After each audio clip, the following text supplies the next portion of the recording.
How to make direct download in Google Drive. Go to Google Drive and upload file.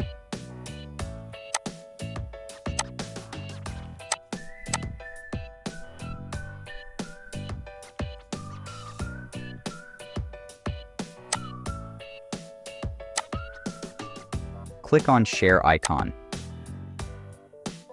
Change permission to anyone with the link. Copy link. Copy this ID. This export link in the video description. Put Google Drive ID here.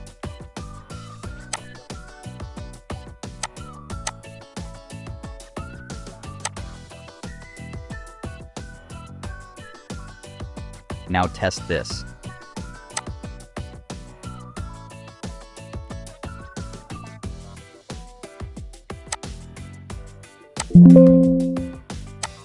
Okay, it can direct download. Thank you for watching.